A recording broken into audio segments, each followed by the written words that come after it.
Hello, നമസ്കാരം. ഇന്നത്തെ work എന്നെ സംബന്ധിച്ച് വളരെ സ്പെഷ്യലാണ്. കാരണം ഇതിൽ ഒരുപാട് സ്പെസിഫിക്കേഷൻ ഉണ്ട്. ഡോക്ടർ ഐശ്വര്യയാണ് ഈ കേക്കിന് ഓർഡർ പ്ലേസ് ചെയ്തത്. അവരുടെ 2 കസിൻസിൻ്റെ ബേബി ഷവർ ഒരുമിച്ചാണ് നടത്തുന്നത്. അപ്പോൾ അവർക്ക് വളരെ സ്പെഷ്യലായിട്ടുള്ള കേക്കായിരിക്കണം കൊടുക്കേണ്ടതെന്നുള്ളത് ഐശ്വര്യയ്ക്ക് നിർബന്ധമായിരുന്നു. അത് കേക്ക് സ്പഞ്ചിൽ തുടങ്ങിയിട്ട് ഫൈനൽ വർക്ക് വരെയും ഒരുപാട് കാര്യങ്ങൾ നമ്മൾ ഡീറ്റെയിൽഡായിട്ട് ആലോചിച്ചിട്ടാണ് ചെയ്തിട്ടുണ്ടായിരുന്നത്.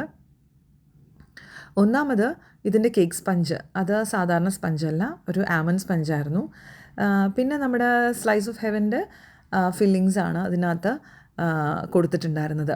പിന്നെ ബേബി ഷവറിൻ്റെ കേക്ക് ആയതുകൊണ്ട് തന്നെ ഇത് ബ്ലൂ ആൻഡ് പിങ്കിലായിരിക്കണം ഫിനിഷ് ചെയ്യേണ്ടതെന്നുള്ള നിർബന്ധമായിരുന്നു. ഒരു ടോപ്പർ അക്രിലിക്കിൽ ചെയ്തിട്ടുണ്ട്. അപ്പോൾ ഈ ഒരു ബ്ലൂ ആൻഡ് പിങ്ക് എങ്ങനെ കൊണ്ടുവരണം എന്നുള്ളതിനെക്കുറിച്ച് നമ്മൾ കാര്യമായിട്ട് ആലോചിക്കുന്നുണ്ടായിരുന്നു. പല ഐഡിയാസും വന്നു.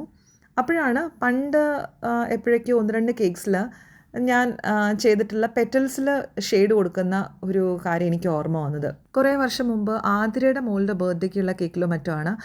അത് ഓഫ് വൈറ്റ് തീമിലായിരുന്നു കേക്ക്.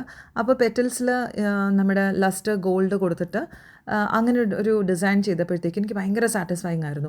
അത് എങ്ങനെയോ മനസ്സിൽ വന്നിട്ടുള്ളൊരു ഐഡിയ ആയിരുന്നു. പക്ഷേ അത് ചെയ്തു വന്നപ്പോഴത്തേക്കും നല്ല ഭംഗിയുണ്ടായിരുന്നു കാണാൻ. ഒരു എന്താ പറയുക, വളരെ ഇന്നസെൻസ് ഉണ്ടായിരുന്നു ആ കേക്കിനെന്ന് പറയാം. അത് കഴിഞ്ഞിട്ട് ഇവിടെ ഡോക്ടർ ഇൻഡ്യൂ ക്ലിനിക്കിൽ അവരുടെ ആനിവേഴ്സറിക്ക് വൈറ്റും ഗോൾഡനുമാണ് തീം. അപ്പോൾ അതിൽ കേക്ക് ചെയ്യണമെന്ന് പറഞ്ഞപ്പോഴും എനിക്ക് ഇതേ ഐഡിയയാണ് കത്തിയത്. അങ്ങനെ അന്ന് നല്ല ഭംഗിയായിരുന്നു കേക്ക് കാണാൻ. ഈ പറഞ്ഞ പോലെ ഒരു ഇന്നസെൻസ് ഒക്കെ അതിനകത്ത് തോന്നുമായിരുന്നു. അപ്പം ഞാനങ്ങനെ ഐശ്വര്യയോട് പറഞ്ഞു, നമുക്ക് എന്നാൽ ഇങ്ങനെ ചെയ്താലോ. അന്നത്തെ വർക്കിൻ്റെ പിക്ചറൊക്കെ കാണിച്ചു. അപ്പോൾ അങ്ങനെയാണ് അത് ചെയ്യാമെന്ന് ഡിസൈഡ് ചെയ്തത് കേട്ടോ. പക്ഷെ ഞാൻ ആദ്യം വിചാരിച്ചത് ഓരോ പെറ്റിലും ബ്ലൂവും പിങ്കും ഫുള്ളായിട്ട് ഷെയ്ഡ് കൊടുത്തിട്ട് ചെയ്യാമെന്നായിരുന്നേ.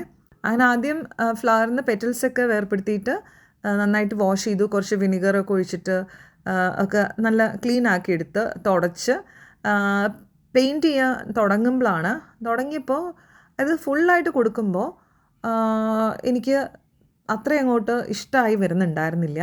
അപ്പോഴാണ് ഈ പൗഡർ ഇങ്ങനെ തട്ടി വീണപ്പോഴത്തേക്കും ഈ പെറ്റൽസിന് കുറച്ചുകൂടി ഇമ്പ്രസീവായിട്ടുള്ള ഒരു ഷെയ്ഡ് വരുന്നത്. അതെനിക്ക് ഭയങ്കര ഇഷ്ടപ്പെട്ടു. അതങ്ങനെ സ്വാഭാവികമായിട്ട് സംഭവിച്ചു പോയതാണേ.